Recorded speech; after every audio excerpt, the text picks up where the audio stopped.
Alrighty, welcome back to the Modern Josephus, and today we're going to go ahead and do the Crash Course U.S. History, American Imperialism. And so I actually read a book. I forgot what it was called. I have it down in my library in Mexico, but so I don't have it here with me. But it talked about McKinley and the Philippines and Cuba and things like that. So I hope to give my opinion on that here, and I think a lot of us will agree on my opinion on on this part of history. So let's go ahead and just jump right into it. Hi, I'm John Green. This is Crash Course U.S. History, and today we're going to talk about a subject near and dear to my white male heart. Imperialism. So here at Crash Course, we occasionally try to point out that the U.S., much as we hate to admit it, is actually part of a larger world. Mr. Green, you mean like Alaska? No, me from the past. For reasons that you will understand after your trip there before your senior year of college, I do not acknowledge the existence of Canada's tail. No, I'm referring to all of the green parts of not America, and the period in the 19th century when we thought maybe we could make all those green parts like America, but without rights and stuff.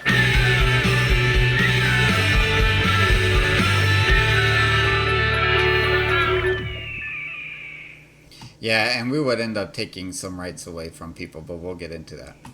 So the late 19th and early 20th centuries were a period of expansion and colonization in Asia and Africa, mostly by European powers. As you'll know if you watched Crash Course World History, imperialism has a long history pretty much everywhere. So this round of empire building is sometimes called, rather confusingly, New Imperialism. Because the U.S. acquired territory beyond its continental boundaries in this period, it's relatively easy to fit American history into this world history paradigm. But there's also an argument that the United States has always been an empire. From very early on, the European settlers who became Americans were intent on pushing westward and conquering territory. The obvious victims of this expansion/imperialism were the Native Americans, but we can also include the Mexicans who lost their sovereignty after 1848.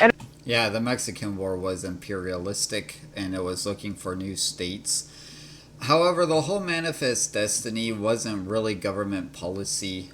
People were just moving west. They'd end up getting into problems with Native Americans, and so the U.S. would send out its military to protect. But it really wasn't the same type of imperialism as the Mexican War, the Spanish-American War, and so on and so forth. The Philippine War.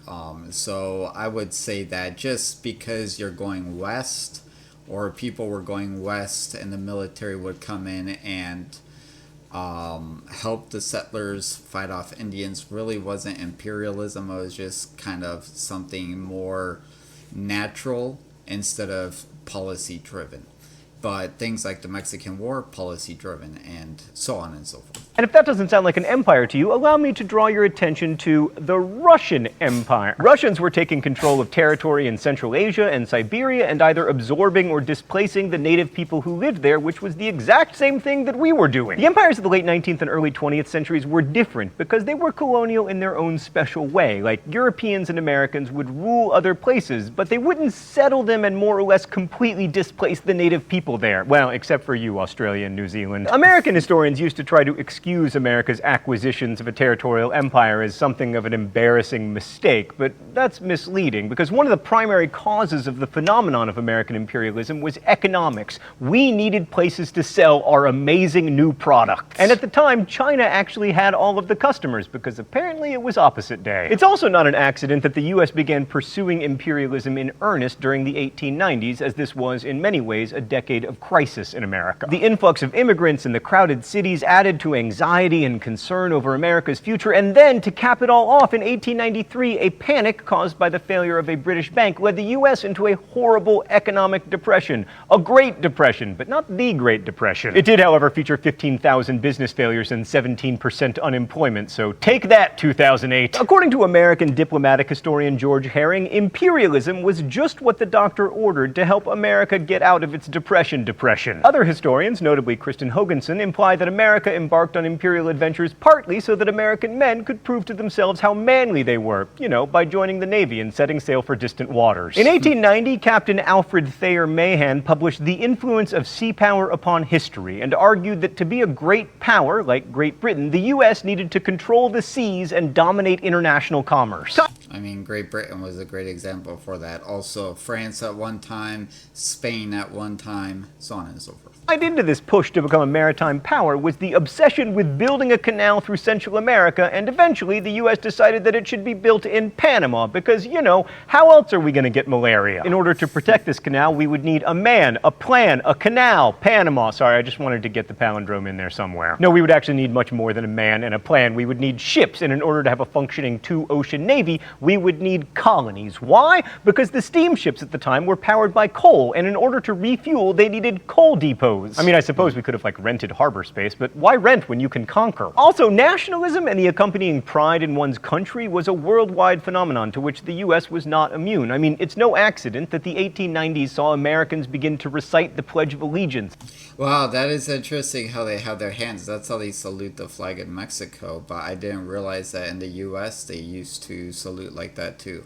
Interesting. And celebrate Flag Day. And what better way to instill national pride than by flying the stars and stripes over Guam. So pre-Civil War attempts to expand beyond what we now know as the continental United States included our efforts to annex Canada, which were sadly unsuccessful, and also filibustering, which before it meant a senator talking until he or she had to stop to pee, was a thing where we tried to take over Central America to spread slavery. But the idea of taking Cuba persisted into the late 19th century because it is close and also beautiful. The Grant administration wanted to annex it and the Dominican Republic, but Congress demurred. But we did succeed in purchasing Canada's tail. You can see how I feel about that. To be fair, discovery of gold in the Yukon made Seward's icebox seem like less of a Seward's folly, and it did provide coaling stations in the Pacific. And later, when we found oil there, yeah.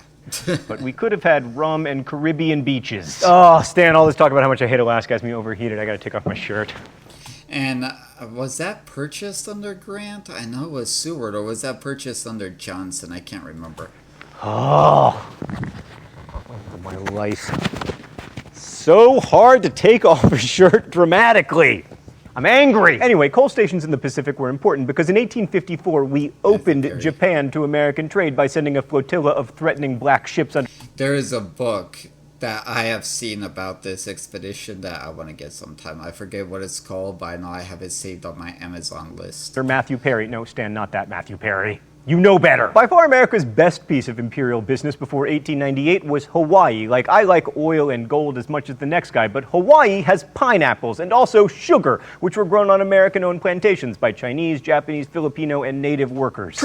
Matthew Perry was the younger brother or a cousin of Oliver Perry from the War of 1812. Who fought the Battle of Lake Erie, I believe it was. Treaties between the U.S. and Hawaiian governments exempted this sugar from tariffs, and America also had established a naval base at Pearl Harbor, which seemed like a really good idea then. We eventually annexed Hawaii in 1898, and this meant that it could eventually become a state, which it did in 1959, 2 years before Barack Obama was born in Kenya. And this leads us nicely to the high tide of American imperialism, the Spanish-American Cuban-Filipino War. The war started out because native Cubans were revolting against Spain, which was holding on to Cuba for dear life as the remnant of a once great empire. The Cubans' fight for independence was brutal. 95,000 Cubans died from disease and malnutrition after Spanish General Valeriano Weyler herded Cubans into concentration camps. For this, Weyler was called Butcher in the American Yellow Press, which sold a lot of newspapers on the backs of stories about his atrocities. And at last we come to President William McKinley, who responded cautiously with a demand that Spain get out of Cuba or face war. Now, Spain knew that it couldn't win a war with the U.S., but as George Herring put it, they preferred the honor of war to the ignominy of surrender. Let that be a lesson to you. Always choose ignominy. Oh, it's time for the mystery document? Is he going to talk about the USS Maine being blowing up, whether accidentally or not? The rules here are simple. I guess the author of the mystery document, I'm either right or I get shocked. All right, let's see what we got today. With such a conflict waged for years in an island so near us, and with which our people have such trade and business relations, when the lives and liberty of our own citizens are in constant danger and their property destroyed and themselves ruined, where our trading vessels are liable to seizure and are seized at our very doorstep by warships of a foreign nation, the expeditions of filibustering that we are powerless to prevent altogether, all these and others that I need not mention, with the resulting strained relations, are a constant menace to our peace, and compel us to keep on a semi-war footing with a nation with which we are at peace. Thank you. Is it Spain or Hawaii? I'm gonna guess Spain. Or Cuba. Is that an American or a Cuban talking? I can't tell. You understand, this is obviously President William McKinley's war message to Congress. You can tell it's a war message because it includes the word peace more than the word war. By the way, it's commonly thought that President McKinley asked Congress for a declaration of war. He didn't. He let Congress take the lead. That's the only time that's ever happened in all of American history, which would be more impressive if we had declared war more than 5 times. So the document... I went to McKinley's National Museum in Ohio recently. It's there by near Canton, Ohio. It shows us that, at least according to McKinley, we officially went to war for American peace of mind and to end economic uncertainty. It was not to gain territory, at least not in Cuba. How do we know? Because Congress also passed the Teller Amendment, which forswore any U.S. annexation of Cuba, perhaps because representatives of the U.S. sugar industry, like Colorado Senator Henry Teller, feared competition from sugar produced in an American Cuba.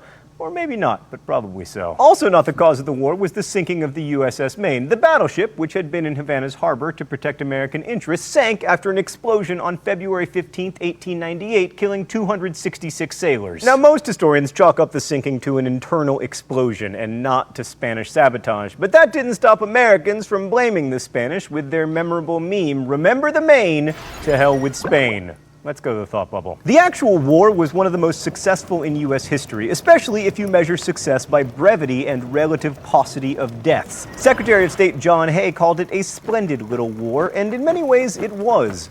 John Hay was actually secretary to Abraham Lincoln during the Civil War as well. Fighting lasted about 4 months, and fewer than 400 Americans were killed in combat, although 5,000 died of, wait for it, disease. Stupid disease, always ruining everything. There weren't a ton of battles, but those that happened got an inordinate amount of press coverage, like the July attack on San Juan Hill at the Cuban city of Santiago, led by future President Theodore Roosevelt. And Theodore Roosevelt gave up being the Secretary of the Navy so that he could serve as a lieutenant colonel in this army. While it was a successful battle, the real significance is that it furthered Roosevelt's career. He returned a hero, promptly became governor of New York, and by 1900 was McKinley's vice president, which was a good job to have because McKinley would eventually be assassinated. A more important battle was that of Manila Bay, in which Commodore George Dewey destroyed a tiny Spanish fleet and took the Philippines. This battle took place in May of 1898, well before the attack on Cuba, which strongly suggests that a war that was supposedly about supporting Cuban independence was really about something else. And what was that something else? Oh, right, a territorial empire. As a result of the war, the U.S. got a bunch of new territories, notably the Philippines, Puerto Rico, and Guam. We also used the war as an opportunity to annex Hawaii to protect our ships that would be steaming toward the Philippines. We didn't annex Cuba, but we didn't let it become completely independent either. The Platt Amendment in the Cuban Constitution authorized American military intervention whenever it saw fit and gave us a permanent lease for a naval base at Guantanamo Bay. Yeah, I mean, Guantanamo Bay, as long as we're paying for that, that's fine. But, yeah, the other thing beforehand where we would intervene, yeah, I don't really care for that. Thanks, Thought Bubble. So Cuba and Puerto Rico were gateways to Latin American markets. I will say that I think this is a time when one of Cuba's main independent leaders came on the scene. His name was Jose Marti, and he was an independence leader, and he didn't really like the U.S. pressuring Cuba into its position, and he really resented the United States for how they treated Cuba. However, he was a big fan of George Washington and the founding of the United States and the U.S. Constitution, and on and on and on. Puerto Rico was particularly useful as a naval station. Hawaii, Guam, and especially the Philippines opened up access to China. American presence in China was bolstered by our contribution of about 3,000 troops to the multinational force that helped put down the Boxer Rebellion in 1900. But in the Philippines, where Americans had initially been welcome, opinions soon changed after it became clear that Americans were there to stay and exercise control. Emiliano Aguinaldo, leader of the Filipino rebellion against Spain, quickly turned against the U.S. because his real goal was independence, and it appeared the U.S. would not provide it. And it was just a sad, this is another one of those low points in American history. One being the Mexican War, the second being this Philippine debacle. We went in, we promised the Emiliano guy we just saw that we would grant independence. He had a constitution set up that was similar to the U.S. Constitution. He loved U.S. history. He loved the Declaration of Independence. He loved the American founding fathers. You know, he was a big admirer of the U.S. And we basically said after we took the Philippines, we're not going to let you guys become independent. I read that McKinley even saw the reason why McKinley didn't want them to is because, according to him, they were inferior and could not rule themselves. And just a sad state of affairs, just a low point. It's really heartbreaking when you read about that. I mean, this Emiliano guy and his forces helped us defeat the Spanish in the Philippines, and then we went ahead and turned on him. Just sad. The resulting Philippine War lasted 4 years, from 1899 to 1903, and 4,200 Americans were killed, as well as over 100,000 Filipinos. The Americans committed atrocities, including putting Filipinos in concentration camps, torturing prisoners, rape, and executing civilians. And much of this was racially motivated, and news of these atrocities helped to spur anti-imperialist sentiment at home, with Mark Twain being one of the most outspoken critics. Now, there was some investment in modernization in the Philippines, in railroads, schools, and public health, but the interests of the local people were usually subordinated to those of the wealthy. So American imperialism, in short, looked like most other imperialism. And we could have, if we would have given them their independence, they would have entered into friendly relationships with us. They could have built on their own. We could have helped them. It would have been such a way better an opportunity. A great opportunity was missed. A great opportunity was missed in the Philippines, and McKinley screwed it up big time. So Constitution nerds will remember that the U.S. Constitution has no provision for colonies, only territory that will eventually be incorporated as states. Congress attempted to deal with this issue by passing the Foraker Act in 1900. This law declared that Puerto Rico would be an insular territory. Its inhabitants would be citizens of Puerto Rico, not the United States, and there would be no path to statehood. But this wasn't terribly constitutional. Congress did extend U.S. citizenship to Puerto Ricans in 1917. Now it's a commonwealth with its own government that has no voice in the U.S. Congress or presidential elections and no control over its own defense or environmental policy. The Philippines were treated similarly to Puerto Rico in a series of cases between 1901 and 1904, collectively called the Insular Cases. But Hawaii was treated differently because it had a sizable population of American settlers who happened to be white. Ergo, it became a traditional territory with a path to statehood because white people, and also pineapples. Now let's briefly talk about anti-imperialism. There were lots of people who objected to imperialism on racial grounds, arguing that it might lead to, diversity. But there were also non-racist anti-imperialists who argued that empire itself, with its political domination of conquered people, was incompatible with democracy, which, to be fair, it is.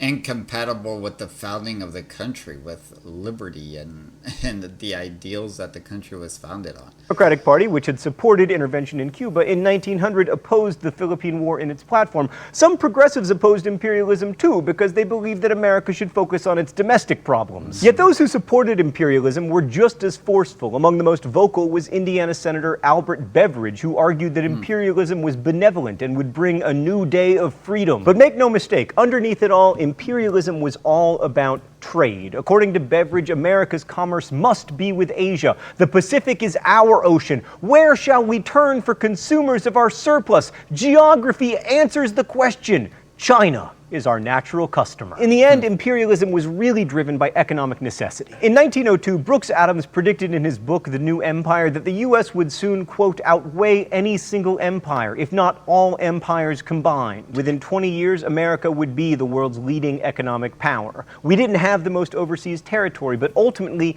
that didn't matter. Now, the reasons for imperialism, above all the quest for markets for American goods, would persist long after imperialism became recognized as antithetical to freedom and democracy. And we would continue to struggle to reconcile our imperialistic urges with our ideals about democracy until now.